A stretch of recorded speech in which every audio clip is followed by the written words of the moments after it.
नमस्कार. महाराष्ट्र व्हेज रेसिपीजमध्ये मी नेहा तुमच्या सर्वांचं मनापासून स्वागत करते आहे आणि जास्त वेळ न घालवता आजच्या कृतीला मी सुरुवात करणार आहे. आज मी बनवणार आहे मेथीचा ठेपला. मेथीचा ठेपला बनवण्यासाठी मी सर्वप्रथम मेथी स्वच्छ धुवून घेतलेला आहे आणि कढई गॅसवर तापवून मी 2 चमचे तेल टाकून तो मेथी अर्धवट शिजवून घेणार आहे.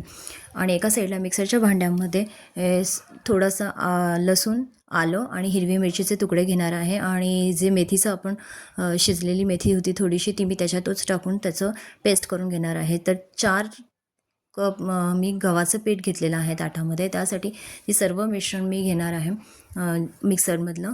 आणि आपण चवीप्रमाणे मीठ टाकून हळद, हिंग आणि एक जवळपास 5 ते 6 चमचे मी दही घेतलेलं आहे आणि दह्याची धने पावडर टाकून मी तो सगळं गोळा एकजीव करून घेणार आहे. तुम्ही बघू शकता गोळा मी मीडियम ठेवलेला आहे. जास्त पण सैल नाही आणि जास्त पण घट्ट ठेवलेला नाही आहे. तर एक 15-20 मिनिटांनी मी त्याचे लाट्या करून घेतलेल्या आहेत. लाट्या झाल्यानंतर थोडंसं गव्हाचं पीठ आपण लाटीला लावून त्याची पोळी बनवून घेणार आहे. पोळी बनवताना मी थोडंसं मला सवय आहे की थोडंसं तेल आतमध्ये लावायची जेणेकरून लाटी चांगली फुगते. जी पोळी आपण करतो ती चांगली फुगते. तर अशा प्रकारे मी आता एका साईडला जो तापायला ठेवला होता तवा, तर त्या तव्यावर मी लाटलेली पोळी आता टाकली आहे आणि दोन्ही बाजूंनी चांगली खरपूस भाजून घेणार आहे. तुम्ही उलथण्याचा वापर करू शकता किंवा फडकं पण चांगलं घेतलेलं ते फडकं पण तुम्ही वापरू शकता.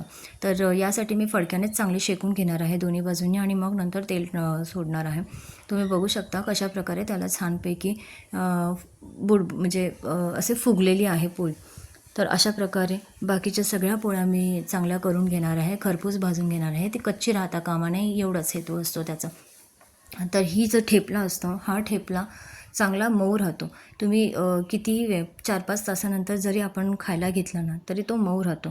तर आता तुम्ही बघताय मी बाकीचे ठेपले आता करून घेणार आहे आणि अशा प्रकारे मी वाटीमध्ये दही घेऊन थोडंसं लोणचं घेऊन ठेपला आता सर्विंगला ठेवला आहे. तुम्ही बघू शकता मी किती प्रकारे छान फोल्ड करून सुद्धा ती पोळी मऊच राहते आहे. तर आता ही पोळी मी माझ्या त्रिशूला भरवणार आहे एक घास. तुम्ही बघू शकता मऊ सॉफ्ट आहे आणि ही रेसिपी हेल्दीसुद्धा आहे. माझी त्रिशा आत्ता असं म्हणते आहे की ही रेसिपी खाल्ल्याने मेथी खाल्ल्याने, मेथीचा पराठा खाल्ल्याने किंवा मेथीचा धिरडं खाल्ल्याने आपल्याला खूप ताकद येते असं माझी मुलगी म्हणत आहे. तर अशा प्रकारे ती आता आवडीने खात आहे. तुम्हाला माझी रेसिपी आवडली असेल तर लाईक करा, शेअर करा, सबस्क्राईब करा.